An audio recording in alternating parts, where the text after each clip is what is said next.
بسم اللہ الرحمن الرحیم نحمدہ ونصلی علی رسولہ الکریم اما بعد 15 روزہ اسلامی عقائد کورس کے دوسرے حصے کا 17واں عنوان ہے صحابہ کرام رضی اللہ عنہم۔ صحابہ کرام رضوان اللہ تعالی علیہم اجمعین کو اسلام میں ایک بنیادی حیثیت حاصل ہے۔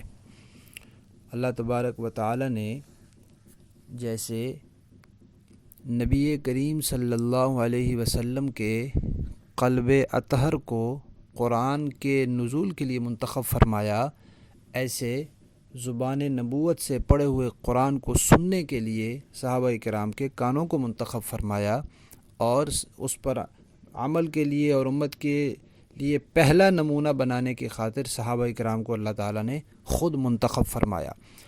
تو جیسے انبیاء اللہ تعالیٰ کا انتخاب ہیں، امت کے لیے نمونہ ہیں، ایسے ہی قرآن و سنت کے لیے جو پہلا نمونہ اللہ نے بنایا امت کی خاطر، وہ صحابہ کرام کو بنایا۔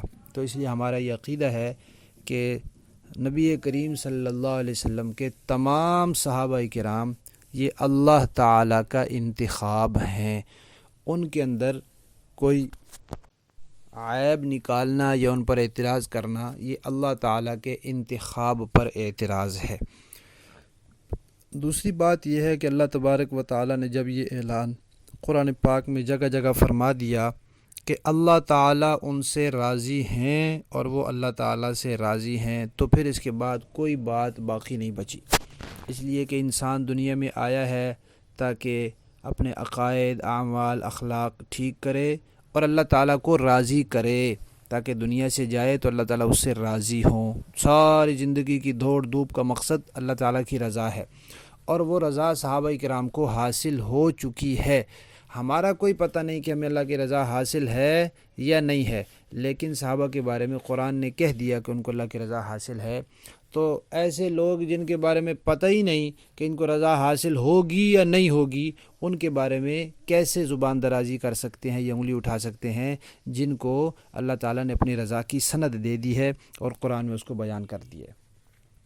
سارے کے سارے صحابہ کرام کامل ایمان والے ہیں، مکمل کامل ایمان والے ہیں، اور سارے کے سارے متقی ہیں، تقوی والے ہیں، نیک ہیں۔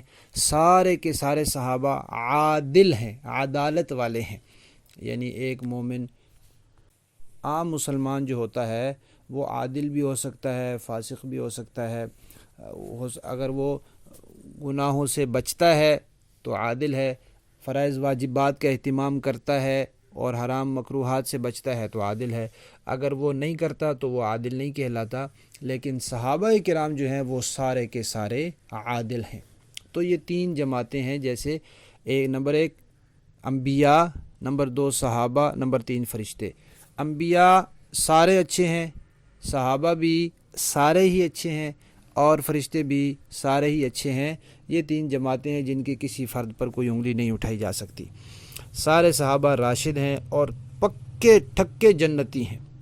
قطعی یقینی بات ہے کہ سارے صحابہ جنتی ہیں۔ یہ ممکن نہیں ہے کہ کوئی صحابی ایسا ہو، صحابی ہو اور پھر جنت میں نہ جائے، یہ نہیں ہو سکتا۔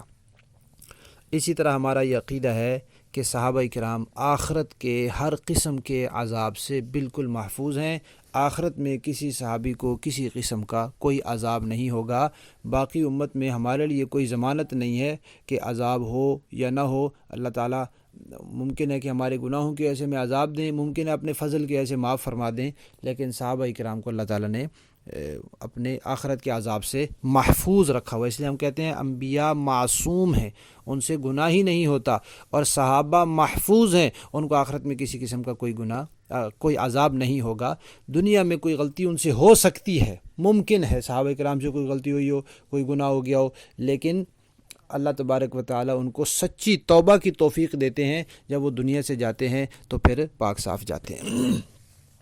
اسی طرح صحابہ کرام کو اللہ تعالیٰ نے حق اور صداقت کا معیار بنایا ہے، یعنی کہ قیامت تک کی انسانیت نے اگر کسی بات کو پرکھنا ہے کہ یہ حق ہے، یہ سچی ہے، یہ صحیح ہے یا نہیں، تو اس کا معیار صحابہ کرام ہے۔ جیسے قرآن و سنت معیار ہے، ایسے صحابہ کرام معیار ہے، اور قرآن و سنت کی تشریح میں بھی صحابہ کرام معیار ہے، اور صحابہ کرام ہدایت کا نمونہ ہے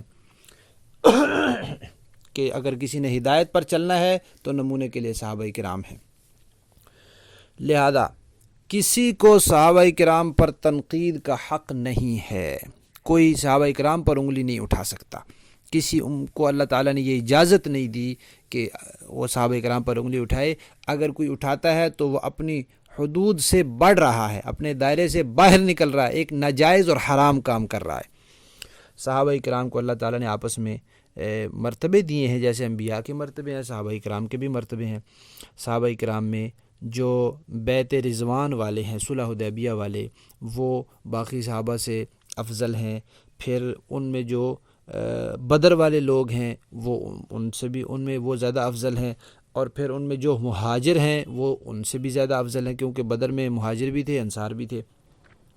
اور پھر جو مہاجرین ہیں ان میں سے عشرہ مبشرہ 10 صحابہ جن کا نام لے کر حضور نے ایک ہی مرتبہ میں ان کو جنت کی بشارت دی، وہ افضل ہیں۔ پھر عشرہ مبشرہ میں سے 4 جو خلفائے راشدین ہیں وہ افضل ہیں۔ پھر سب سے افضل جو ہیں حضرت ابو بکر ہیں، پھر حضرت عمر ہیں، پھر حضرت عثمان ہیں، پھر حضرت علی ہیں رضی اللہ عنہ۔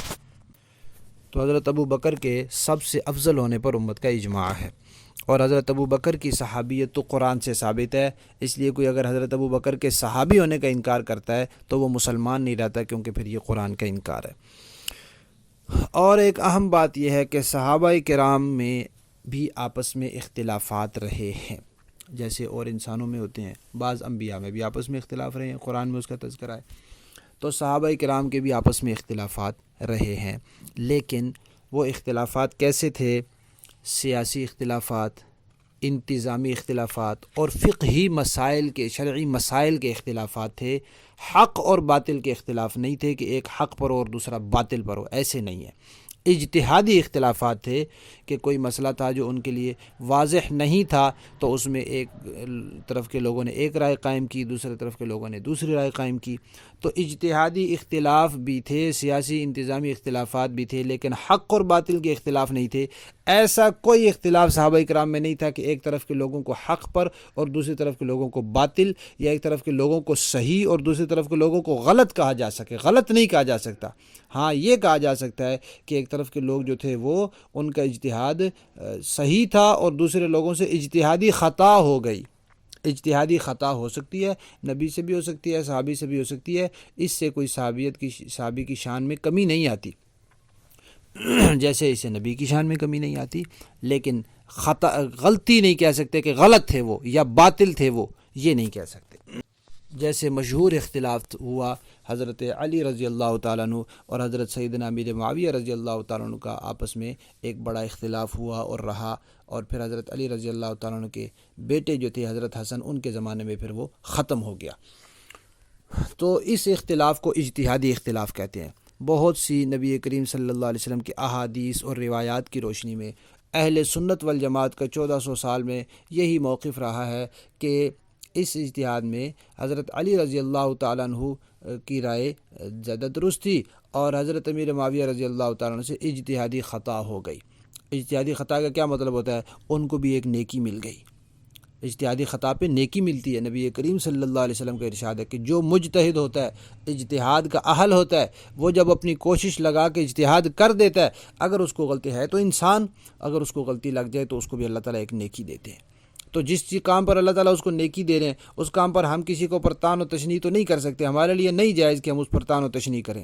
تو صحابہ کرام کے آپس کے اختلافات اجتہادی اختلافات ہیں۔ حق اور باطل کے لیے کسی طرف کے لوگوں کو باطل نہیں کہہ سکتے۔ کوئی نہیں کہہ سکتا کہ نعوذ باللہ حضرت امیر معاویہ رضی اللہ تعالیٰ عنہ باطل پر تھے یا حضرت علی باطل پر تھے، یہ دونوں باتیں غلط ہیں، یا یہ کہیں کہ وہ غلط تھے، یہ نہیں کہے۔ بس زیادہ سے زیادہ اتنی بات ہے کہ بس اجتہادی اختلاف تھا، اجتہادی خطا ہوگی، بس اس سے زیادہ ہماری زبان نہیں اجازت کہ ہم کوئی لفظ صحابہ کرام کے بارے میں نکالیں۔ اسی طرح جیسے صحابہ کرام کے آپس کے اختلافات اجتہادی ہیں، کوئی حق اور باطل کا اختلاف نہیں ہو سکتا، اسی طرح صحابہ کرام میں کوئی بدعت بھی نہیں ہو سکتی۔ بدعت کی حد صحابہ کے بعد شروع ہوتی ہے. صحابہ کا کوئی عمل بدعت نہیں کہا جا سکتا. بعض لوگ انتہائی بے شرمی کے ساتھ اور انتہائی بے ادبی اور گستاخی کے ساتھ حضرت عمر رضی اللہ تعالیٰ عنہ کو بدعتی کہہ دیتے ہیں، اور بعض بدبختوں نے حضرت امیر معاویہ رضی اللہ تعالیٰ عنہ کو بدعتی لکھ دیا ہے. نعوذ باللہ، یہ انتہائی گستاخی اور بے ادبی کی بات ہے. صحابہ کرام کا کوئی عمل بدعت نہیں ہے. بدعت کی حد صحابہ کے بعد شروع ہوتی ہے.